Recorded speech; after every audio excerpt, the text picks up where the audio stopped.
Awareness, the final frontier. These are the explorations of Jonathan Robinson and Brian Tom O'Connor. Their continuing mission, to discover fresh new paths to the mystery within, to seek out new joys and new methods of awakening, to boldly go into the heart of expanded consciousness. This is Awareness Explorers.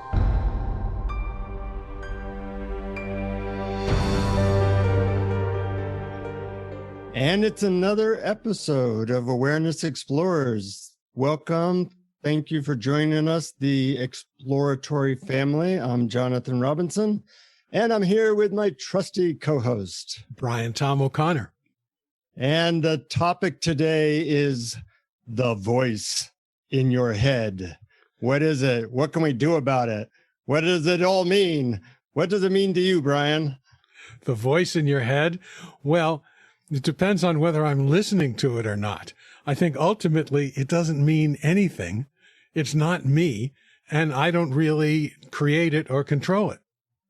Well, thanks. You just summarized everything we need to say about this. It's true. What do we do for the next half hour? Well, we could unpack all of those things in detail. That's a good idea. That's a good idea. First, before we get into the voice in our head, your head, my head, I do want to thank all our Patreon supporters. And at the end of the podcast, we'll talk about how you can support us further with that. But we really appreciate it. But, you know, the first time I remember thinking that this voice that's talking to me in my head was not necessarily having my best interests in mind, I was like 13 years old. And I realized that this voice was often telling me, you better not say that, or you better not do that, or you'll look stupid. And it would just do that a lot during the day. And it prevented me from connecting with any girls, because anytime I thought of connecting with them, that voice would say that. And at some point I realized this voice might not be my friend. It certainly is not a friend to my love life. And that's how I started to have a different relationship with it, is just realizing that it was not me and was not necessarily my friend. And I'm wondering if you have a similar story about when you first realized that this voice is not 100% on your side. Oh, absolutely. I do remember. I don't remember the exact time, but I remember when I first noticed that. The thing that I noticed about it was that there was a second voice that came in as a rebuttal to the first voice, usually using foul language and yelling at it. The voice that, put you down and say, oh, you just said a stupid thing, or don't do that, or be careful, people will judge you. And then there's this other voice coming in, telling it to, go bleep itself. And, right.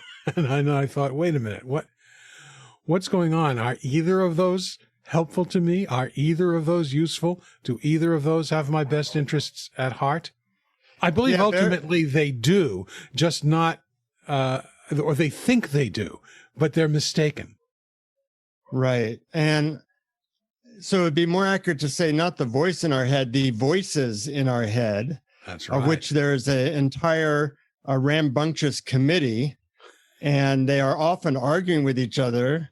And then there's this thing that listens to that, which might be called the witness or the watcher. And as that grows, you become more and more aware that A, you don't have control over it. B, it's not necessarily your friend. And C, it's completely out of control and never shuts up.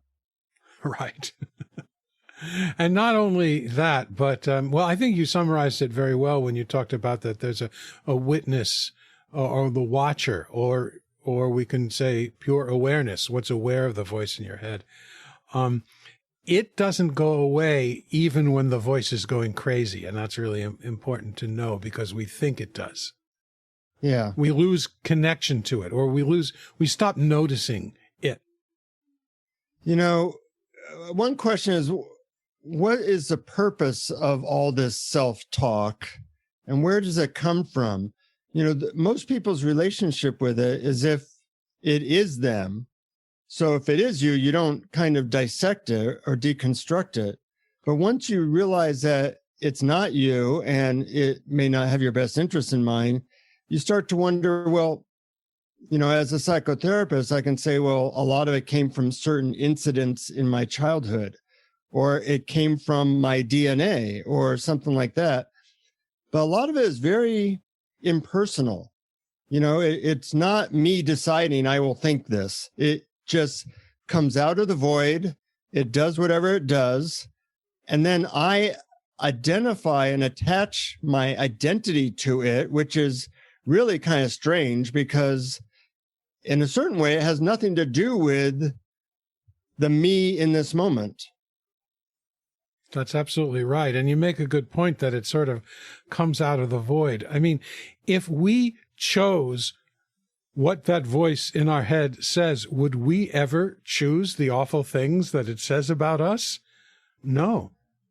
Yeah, we would choose to focus on love, light, and contribution, which happens occasionally, maybe as you get into spirituality, but that's not what the voice is. It's kind of like gravity brings everything down. And I think the voice in the head is ultimately a survival mechanism to create a picture of reality that was helpful 100,000 years ago. It was helpful 100,000 years ago for the voice in your head to say, is that dangerous? Might that person be something? Was that rustle in the bush possibly a tiger? And to be kind of paranoid. So in a way, we're the descendants of several 100,000 years of paranoid minds. And that's who we identify with. It's amazing the world works as well as it does. It is amazing. But you're so right. And you bring up a really good point. And even if you don't go back 100,000 years, even if you just go back to when you were 1 or 2, that voice is a survival voice. It does want to protect you. It sees that there is harm in the world and it's trying to guide you. So in that sense, it actually loves you. It actually wants to protect you. It's just that usually it's trying to protect you from something that's no longer a danger or not really a danger. So it's out of date. I always say it's like a big dumb guard that doesn't realize that what it's guarding you against, you don't need to be guarded against anymore. And I think a very good way of dealing with it, the problem is we fight it. And when we fight it and when we resist it and when that second voice comes in, telling it to bugger off, it just creates more noise and more conflict. And I remember Pamela Wilson, who we had on the show a while ago, said, you honor it. You love it. You allow it to be there. You honor it. You thank it for its opinion, but you don't necessarily act on its opinion, and you realize that it is not the true you. The true you is not the voice in your head that's talking. It's who or what the voice is talking to. Good point. And I think that as you create that disidentification, that the voice kind of, it feeds off of attention. So if you give it a lot of attention, it gets stronger. But if your attitude towards it is, oh, that's just like some random sound, or as a enlightened friend of mine says, it's like a radio playing in the deep background that you can barely hear and you're not really paying attention to. And if it's just that, then, it doesn't affect your life. It's only when you are fighting it or it is the foreground, it is the thing you're paying attention to, that it can do so much damage to our peace. And the question becomes, how do you create that distance? How do you create that non-identification with it? Or how do you lower the volume on that radio? Yeah, that really is the key question. And I think there's a couple of steps to the answer. And one is to notice what else is present in your awareness that isn't words going through your head. Your body sensations, sounds that you hear, all of your perceptions, smells. These are things that are right now in awareness along with the voice in your head. So when you turn your attention to what is appearing wordlessly, then it's easier than just saying, I will not listen to the voice in my head, or trying to quiet that voice. You shift your attention to what's already there that's wordless. And then the second step is to look at that awareness in which it all appears and ask, well, what is its nature? Mm-hmm. Mm-hmm. I definitely like that approach. And what's great about that approach is that it's always here. All that stuff is already coming in. It's our batting it away that takes energy. Right. In a way. So it's a relaxation. You don't have to meditate your way out of the voice. You just have to stop concentrating on the voice so much and be with what actually is happening now in the world, which is sensations and sounds and sights and all the other things that we experience. I know of another way that I've been experimenting with, and I find maybe is even easier for me or quicker. And for 1995, I will tell you what that is. I'm kidding. I liken that the voice in our head is always creating a story. There's always what a term I'll sometimes say is, what's the story running in my head now? And that story is a made-up story because there really is no story in the world. We experience the world one precise moment at a time, like a picture. If you took a picture with your iPhone, it might be of nature. You can create a story around it. Oh, they're having a beautiful day and they're taking a walk in nature. But the picture does not have a story attached to it. It's just a picture. But, we love movies. We love stories. We love books with stories. So that voice in our head is always creating a story about what's going on in our lives. And just like a movie, some people are attracted to certain types of stories, like horror stories. People who, they always have a horror story going on. And it's not that, everybody has bad things going on, but they've been in a horror movie for the last 30 years. Mm-hmm. At some point, you have to say, Joe, I think you're creating this movie. Or some people live in a romantic comedy.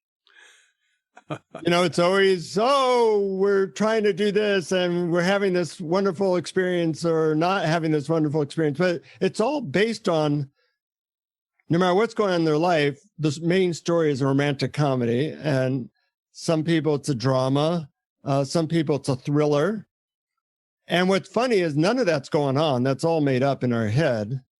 And by taking actual pictures of each moment and not stringing those pictures together, like how they do on film, you can step out of the story, out of the movie, out of the narrative self, out of the voice in the head that's creating a story, and just be here now. That's beautiful technique. What do you think? Yeah, I like it a lot. I think it's great. And one of the movie plots that people live in is the spiritual quest. And yes, my favorite story. Of course. Awareness, the final frontier. Guilty as charged. Absolutely, I know, yeah. But the thing is that leads us to realize that voice in your head and the movie, the story that it's creating, is all based on past or future.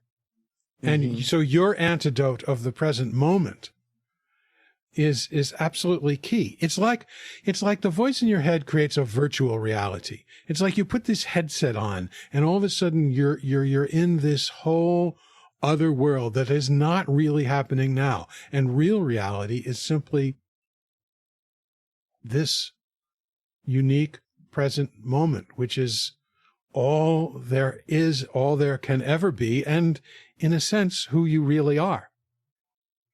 Yeah, I love how you mentioned that one of the stories is the great spiritual quest. Dum, da, da, dum.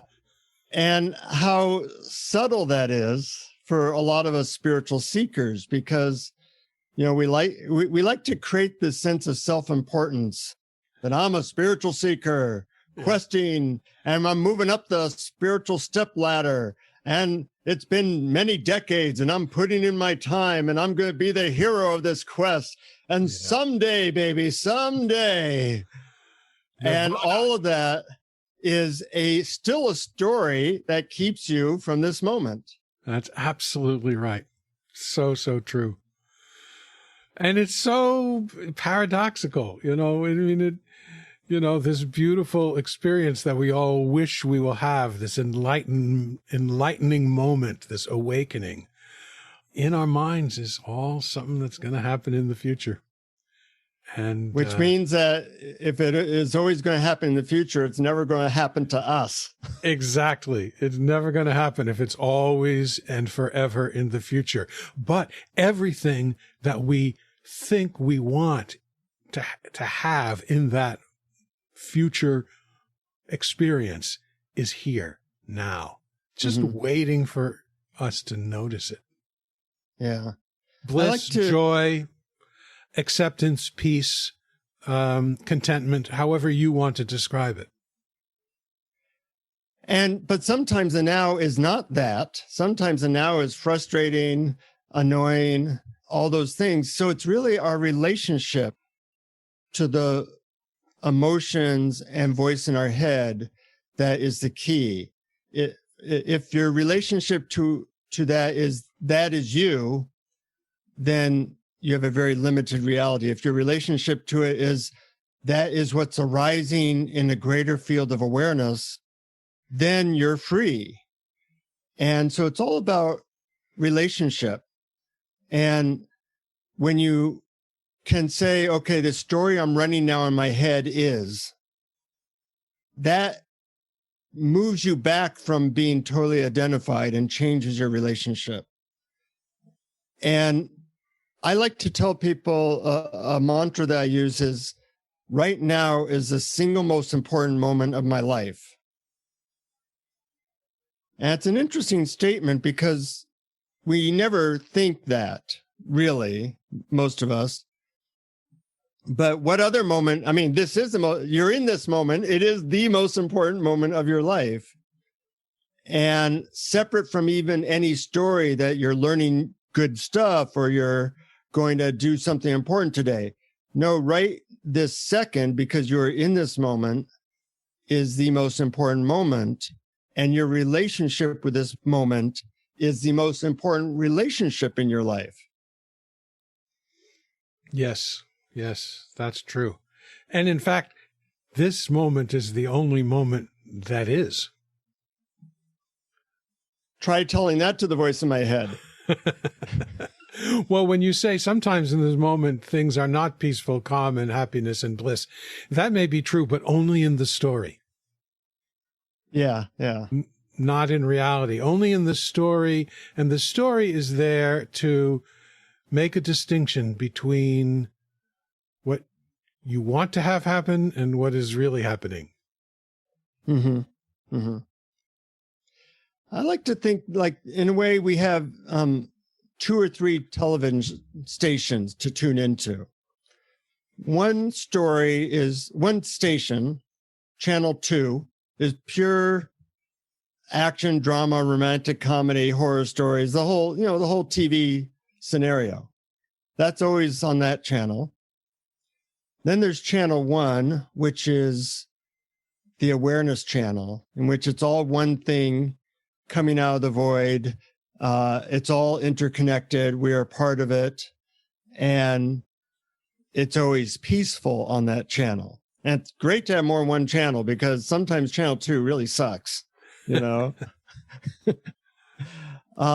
perhaps there's other channels as well. Like, it seems like some people are living in a channel where everything is love and beauty. they're really in a romantic comedy. And, that's one form of enlightenment, that no matter what's going on, they see it as beautiful. I've known a couple of people like that, and some of our guests have mentioned life that's kind of like that as well, that they might be partly on channel one, but they're also when they look out in the material world, the story they got going on in their head is it's all love. I hate people like that. I want to become one of them, but they piss me off. I know you're kidding. No, you really? Maybe you're not. Oh, I thought you were. I love being around people like that. Well, yes. Sometimes if I'm in a bad mood, I don't want to hear how life is beautiful. But usually, if I am in a bad mood, I sort of by second nature drop into the background of experience that's okay with being in a bad mood. Right. I'm being a little bit facetious, but that's okay. You're right. If I'm in a bad mood, I might have a hard time being around such a person. But anyway, go ahead with your channel analogy. So those are the three main channels that I'm aware of. And it's really great when you have more than one channel because, life on channel 2 might be a horror show. We've just ended one of the hardest years in my lifetime with the pandemic. And there's people dying and people having trouble. And it's nice to take like a commercial break. Now a word from our sponsor, Consciousness and God, and just float in that peaceful, nothing's happening. There's no story. There's just now and peace, commercial break. And then when you have to go back to channel 2 and the current drama, you're better prepared. You don't react so much. And when that voice in your head starts blabbing, there's a sense of humor about it. Yeah. Is there a channel 0? You tell me. I'm open. I want cable. I want as many channels as possible. Well, it makes me think channel 0 and channel 1 might correspond to sort of the two ways of being with our true nature, which is paradoxically nothing and everything. Mm-hmm. We're nothing because pure awareness, or that which we are, or that which is aware of all experience, or that in which all experience appears, has no qualities of its own. It's featureless. It's nothing. It's pure experiencing. It's empty. Anything that has a quality can be known by it, so is not it. So in that sense, we're nothing. But since in the world, there's really only one thing, just energy forming, arising and falling in various temporary forms, we're not actually separate from it. So we are everything. So everything is channel 1 and everything is 1 and nothing is channel 0. And reality is sort of like toggles back and forth between 0 and 1. Both are true. It's like the yang and yin symbol. Well said. And I would say that reality really includes channel 2 as well, with all the drama and the horror. And yes, they're all different takes on it, and they're all true. That's a really good point, because if there's only one thing going on, then channel 2 is part of what is as well. It all is what is. And the trick is, do we get drawn into channel 2, and do we identify with channel 2, and do we think it's us, or do we notice channel 1 and channel 0 are also available at any given time? Yeah. It's funny, where I live, channel 2 is CBS. I always thought it was funny that they would term a channel CBS, and that's kind of what we get to see. Well, channel 1 is very nice. Channel 0 is closer to absolute reality. And if you want to move to channel 2, you get to see a bunch of BS. That's hilarious. You know, it's so funny that I never really thought of it that way. I'm surprised my father, who all his life worked for the competing network, NBC, never told us of that way of looking at CBS. Yeah, yeah. So I'm wondering, you know, our listeners right now, you're in a movie, the movie of you, and you can label that movie as the movie I'm in, the story I'm running now is whatever it is. But our job partly is to take breaks from that movie, however we can, through meditation or awareness games or, you know, just being aware of the movie you're running in your head or listening to your heart or going into your body, so many different ways. And then there's the world movie. There is a kind of, you know, if you look at the news, there's always a lot going on. And I think as you learn to step out of the movie that your voice in your head creates, you can also learn to not take the outward movie quite so seriously, that there's a correlation between those. You know, when I take what my head says really seriously, then I get lost in, you know, the pandemic or the politics.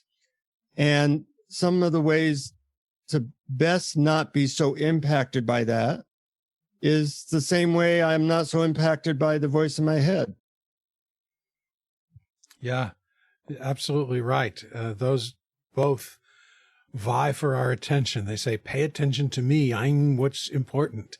And when we get into the habit of just shifting our attention, not trying to make that stuff go away, not necessarily even trying to fix it, but to shift our attention to the wordless, storyless field, which is our true nature. And we just do it many times a day, as often as we think of it. And the more we do it, the more we remind ourselves to do it, the more we, as Locke Kelly puts it, remember to do it, the more it becomes second nature and easy just to drop back, the half step back into the background of all experience, the ground of being, your true nature. And it's fun and it's lovely and it's peaceful. And oddly enough, when the more time you spend there, the more you accept the fact that sometimes you actually have to step up and lend a hand in the story of the world to make things better, especially if it's in service of other people. Yeah, absolutely.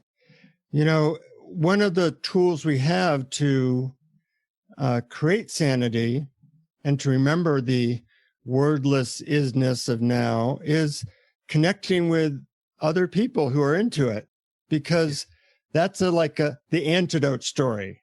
You know, it's almost like we're poisoned by all these fairy tales, as Don Henley once said. And we need the antidote, and talking about it on this podcast or with friends.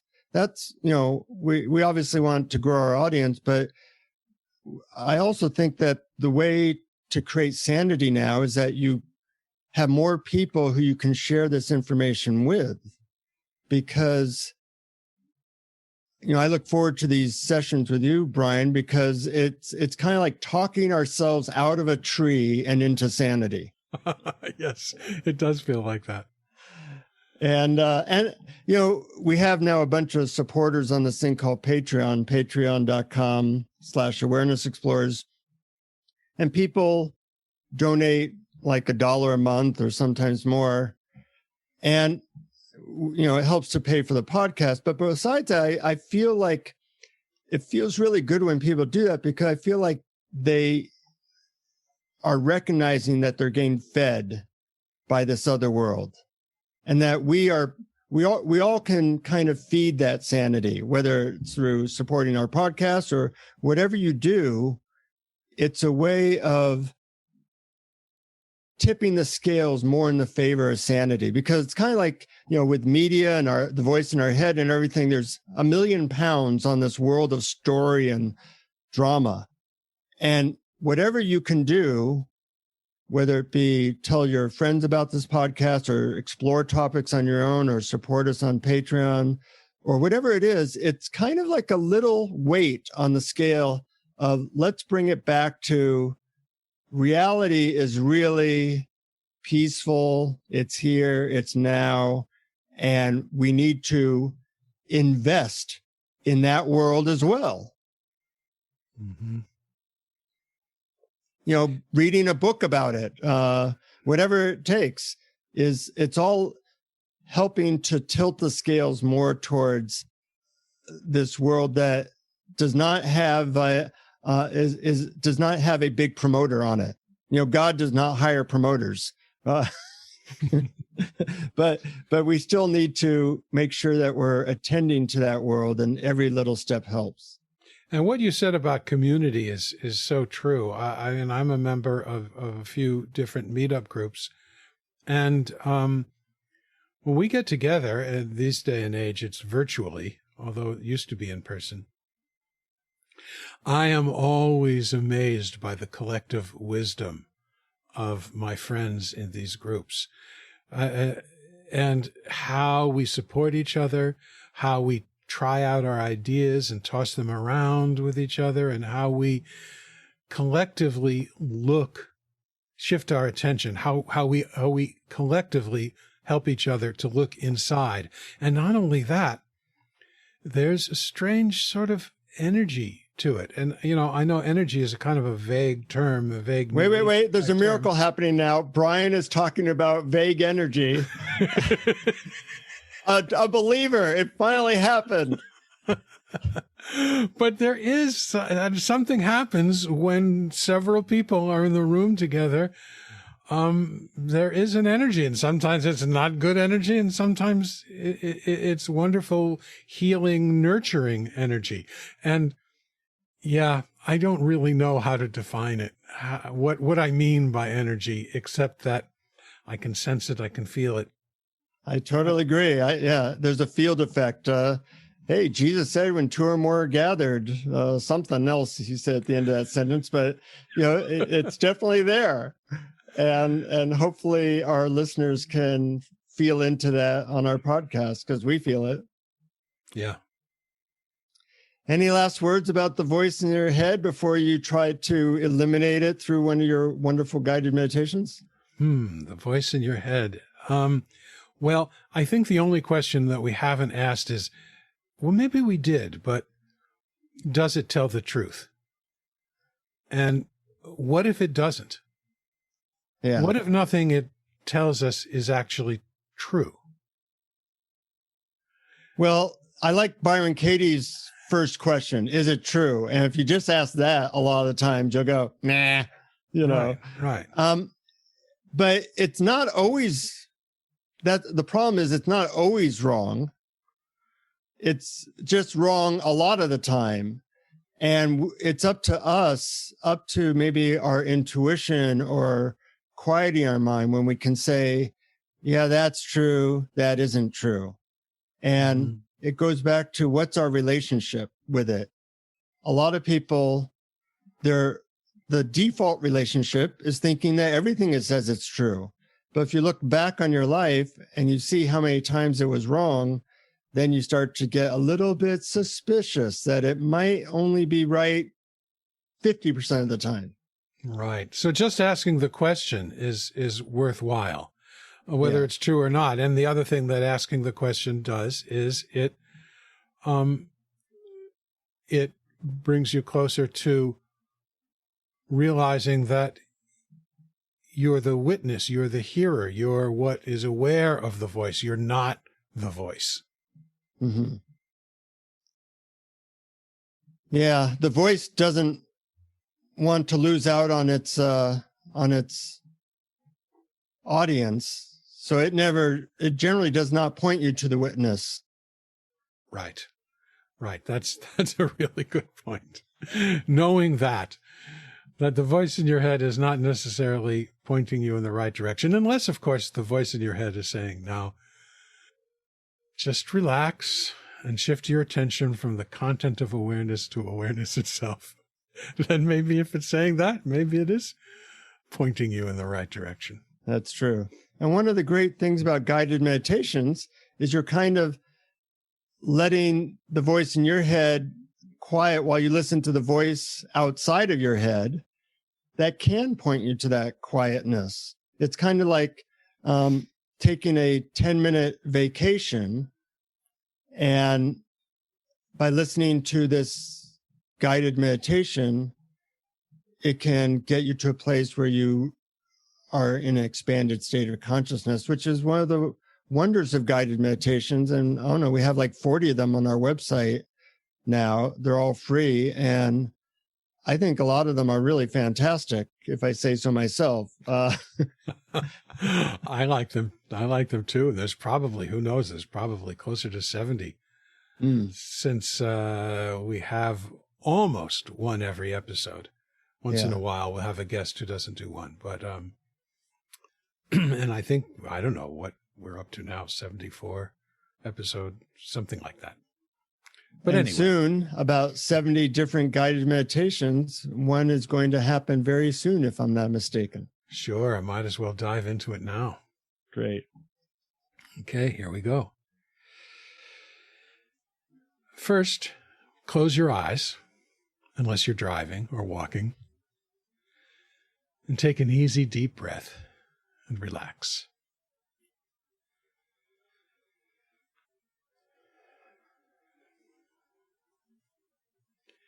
Just for now, see if you can allow whatever arises in your experience to just be the way it is, without trying to change, manipulate, or fix anything.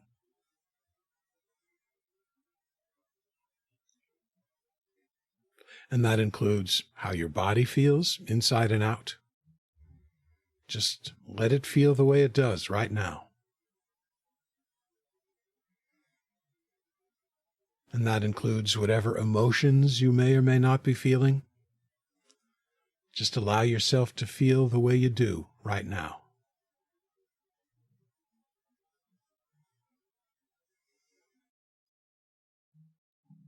And that includes whatever thoughts are running through your head. Just let them be there. Let them come and let them go.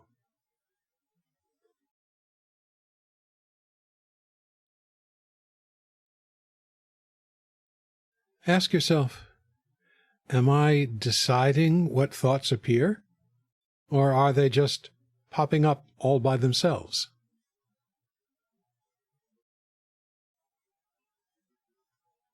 Let them pop up and flow through, and imagine that they're coming from somewhere outside of yourself, flowing into your mind and out again.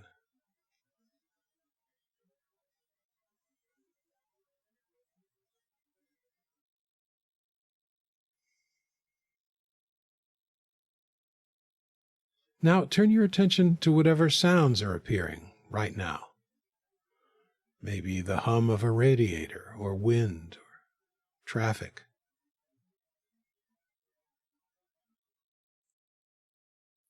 Notice that they seem to be flowing into your mind from somewhere outside of yourself.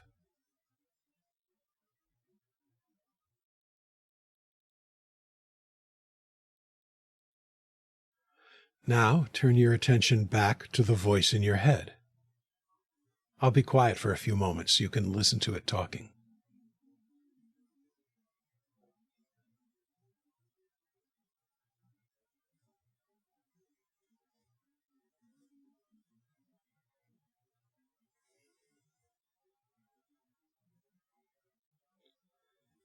Notice that, like the outside sounds, the voice is flowing into your mind from somewhere outside of yourself.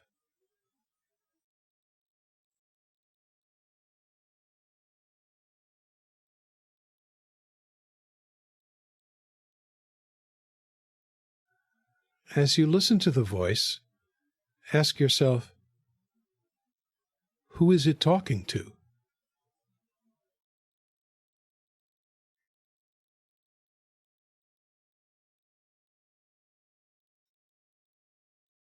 Who hears the voice in your head?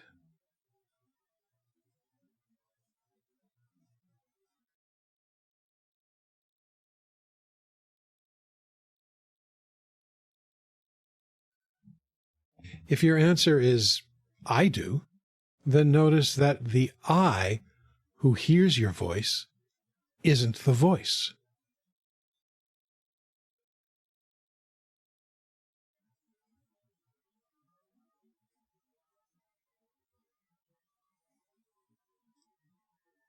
Notice that the real you isn't the voice in your head.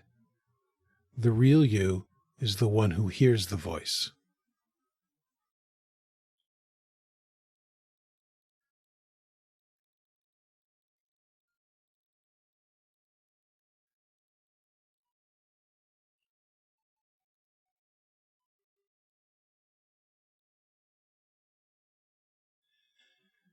The same you who hears sounds and feels your body sensations.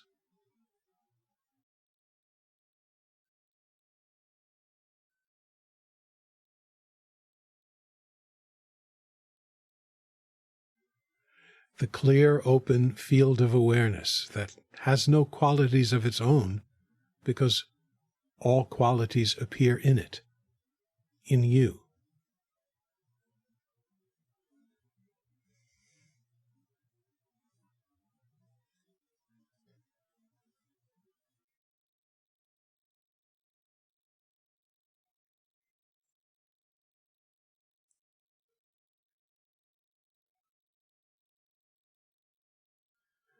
Now that you see that the voice in your head isn't you, let's see if we can quiet it down a bit.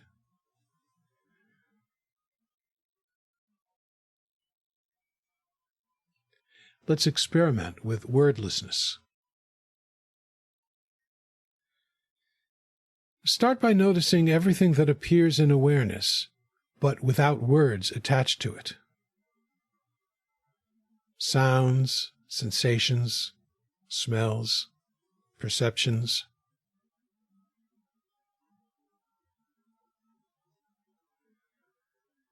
See if you can notice these wordlessly. No labels, no descriptions.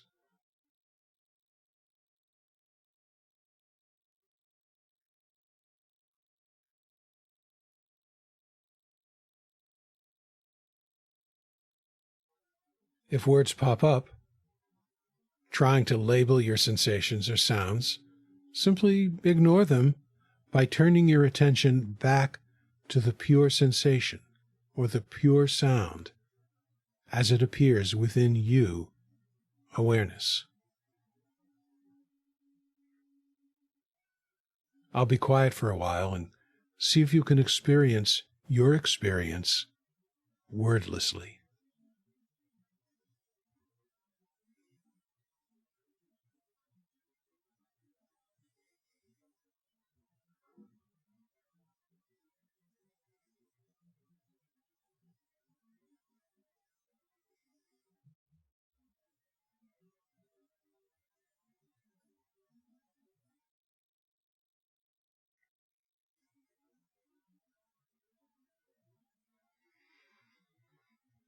Now, at your own pace,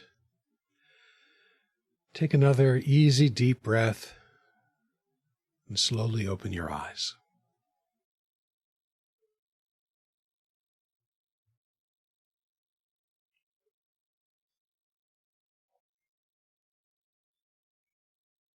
Wonderful as usual. I had a interesting experience at the end there where when you told us to just be aware of stuff wordlessly, the voice in my head said, protested. It said, but that's really hard to do. And then another voice in my head said, it's not that hard. It's just relaxing. So I went with that voice and just kind of relaxed into sensations. And it was easy. And right. it's funny, without that voice, that voice that says, oh, that's really hard to do, or it's going to take years or whatever.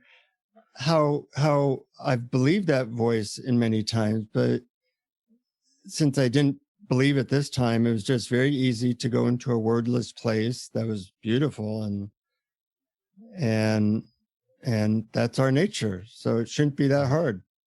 Yeah. I think you really hit on a key concept here, or an important way of looking at it. The voice is going to tell you it's hard because it wants to preserve itself. Yeah. It's telling you that in its own interest. And the other key was that you mentioned just shifting your attention to sensations. Mm-hmm. Because without the stories, without the words, sensations are just sensations. They're just maybe tingling or maybe some sort of pattern that you're noticing, and that you can actually experience them fully and deeply without words labeling them, describing them, or telling a story about them. Absolutely. And it is channel 0 and 1. Let's do an advertisement for those. And a great exploration. Great. Don't touch that dial. Stay tuned. Yes. Next week. Nothing. Next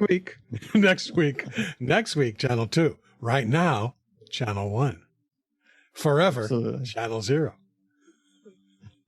So thank you, listeners. Feel free to get our extras blog and guided meditations and all kinds of stuff at patreon.com/awarenessexplorers for as little as $1 a month. And tell your friends, but most important, tell that voice in your head to be quiet every once in a while and to look at channel 0 and 1, because those are absolutely as real as this other stuff that we always seem to have going on. Sure. And to remember that if the voice in your head doesn't feel like being quiet, don't fight with it. Just notice that those channels 0 and 1 are there, always available, even when channel 2 is going on and doing its thing. Quite true. Quite true. And have fun with it. Yeah. So keep exploring. Keep exploring. Thank you for listening to Awareness Explorers. To learn more, you can check out our website at awarenessexplorers.com. Please subscribe to our podcast on your favorite podcast app. We'd love it if you would post a review. And please share our link on Facebook and with family and friends, because knowing yourself as awareness is the greatest gift you can give yourself or someone you love.